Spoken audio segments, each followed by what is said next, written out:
AI for people with disabilities. Hi, my name is Dev Shaurya Dosapati. I am a sixth grader who goes to community middle school in New Jersey. I have participated and won multiple FLL competitions, and I'm an active contributor to technology and teaching kids in the summer. I have built many apps for my friends and community, and I'm currently the executive chair for Recycle My Battery Technology Group. I am an active volunteer at my temple and many other community events. This all started when I was volunteering at a temple.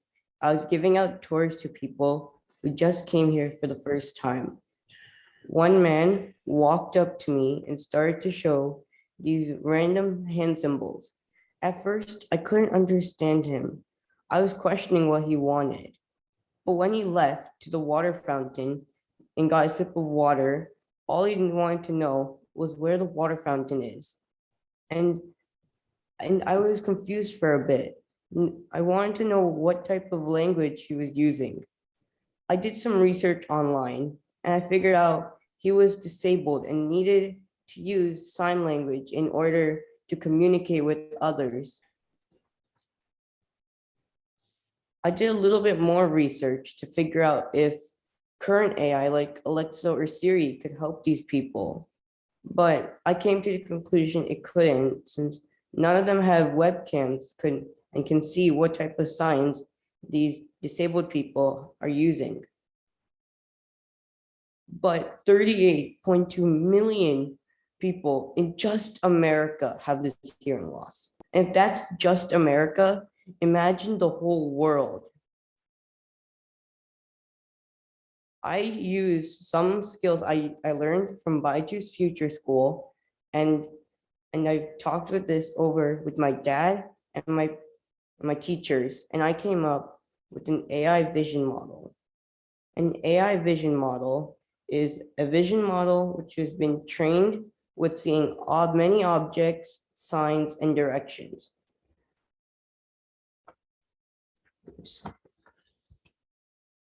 I'm going to quickly go to my demo.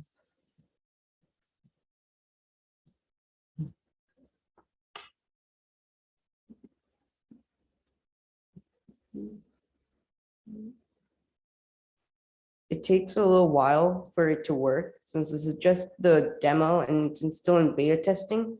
But as you can see, it just popped up. I'm showing a hand symbol. And so what's supposed to happen is a green or an any color phrase or background, the bars will show up, and on top of it will be what type of sign I'm using. It just started to flicker right there. I saw that. And I just don't want to stop my journey right here. I want to add more and make sure that disabled people can also communicate with others. I want to add a lot more signs to the Vision AI model so that people can create new sentences and phrases. I want to work with the people who actually face this problem, and I want to retrain this model to make it more accurate. I want to make an easy to use website for disabled people. And I want to integrate with Alexa and Siri. I want to make sure that they too can also help these disabled people. I want to build a mobile app for iOS and Android and add conversational AI abilities to it so that people can chat to AI if they're in stress or if they need help. I want to extend the apps to help people to order food and do easy shopping on like Walmart or Uber. Thank you. Let me just say, this is incredible. Is there anything out there like this now on the market, Dev?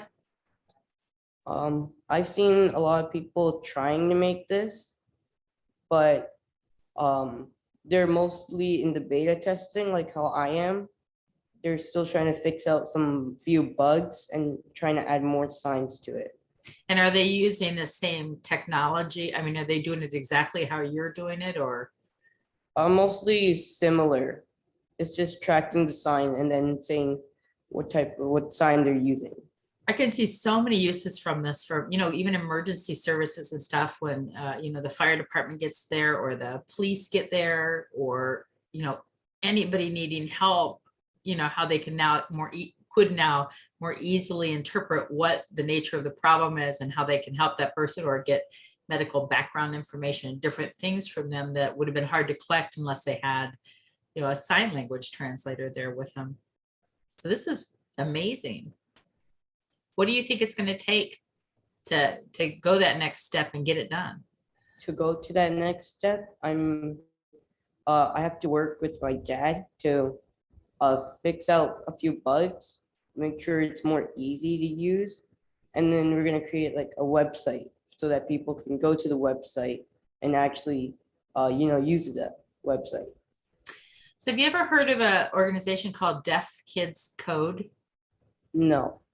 Look them up on the web. A good friend or colleague, her name is Shireen, and she is the president of it. She has, I think, a deaf son is why she developed it, but she would be a good person when you're ready to start testing it on the masses to work with, because she works with students, parents, teachers, all sorts of people that are supporting deaf students around the United States and probably around the world too. But if you look up Shireen from Deaf Kids Code and let her know that you have something to show her, I think she'd be really interested in taking a look at what you're doing too. And at least, if nothing else, it could be a good source of additional beta testing for you later. Mhm. What do you think, Alabelle? It's very interesting, and having had a bit of an experience with also learning sign language, I think this is a great initiative, a great innovation. I'm assuming that the kind of symbols that you're using would be what you call just the American Sign Language symbols, right? But not the syntax. Yeah, so far I'm just trying to do American Sign Language, Mhm. and once I get more used to it, I'll start adding more. Right. So I think this would be another way of connecting to the hearing impaired, and I hope that you would be able to do it well.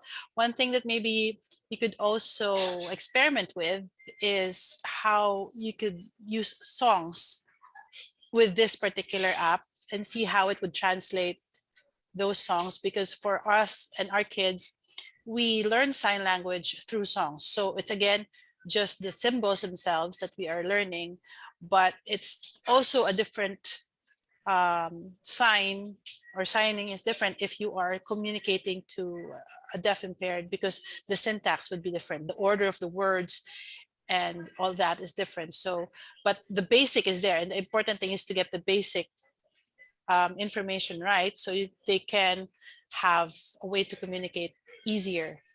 So thank you for this innovation. You There can be so many uses for this. I mean, I know you've listed off several, but really this type of application could be a game changer for not just for deaf persons who are trying to communicate, for those of us who are incapable of communicating and should be. I mean, I think this should be something that everyone's taught, but it's not. And so it benefit somebody like me as well, who might want to interact with somebody that just doesn't know how at this time. So very good. So I'm wondering, are you testing this with any of the people that originally inspired you to create the app or to create the technology? So far, not yet, but I want to at least like find a few people who face the problem to make sure they can help me.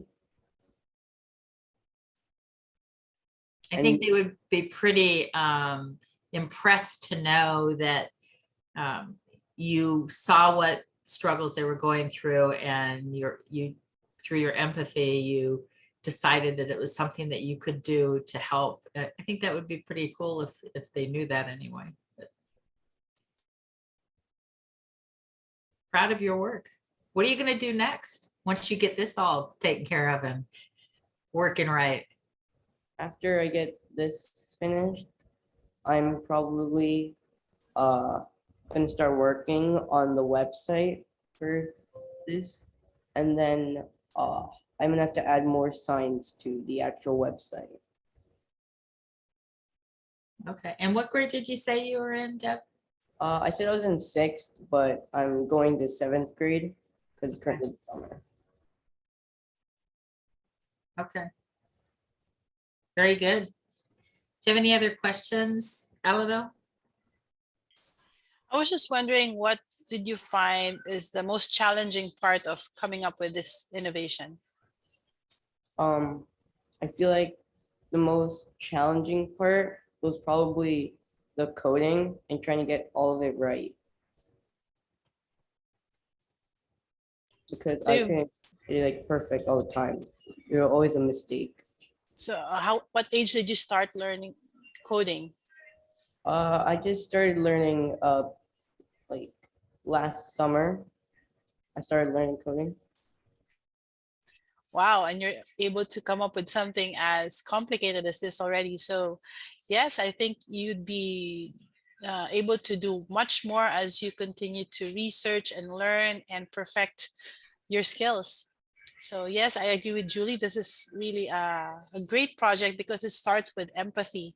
And if you have that as a motivation, then um, your heart is in the right place. So you will be able to do a lot of good if you just continue with it and pursue it. So good luck to you. Great Thank job. In about a week, all of these videos from the event will be split up into little pieces. Thank you very much, Alabel, for helping me with that. And it'll be up on the website under the globalinnovationfieldtrip.org under watch presenters. And when we get those all finished, I'll also send Shireen your video so that she can take a look at it too, in case she'd like to reach out to you first. But really do look her up, and it just, tell her you have something you want to share with her, and she may have some great input for you. And sometimes it's good to get that at the early stages so that you don't find out later there's something else she could have done. And it's just, and she's a wonderful person to know. So I think she'll do nothing but give you great input.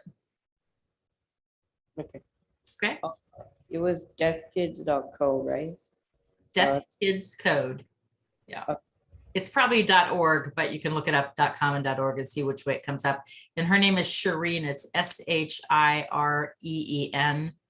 Shireen is her first name. She's got a couple of TED Talks out there. You might find those too. It gives you a little more information about her program. Okay. All right. Good work. Come back in the October Global Innovation Field Trip if you're ready, and give us an update. Show us how far it's gotten, or the January one after that, whichever works for you. Okay. All right. Thank you. Thank you so much for taking your time out of your day to listen to me. Absolutely.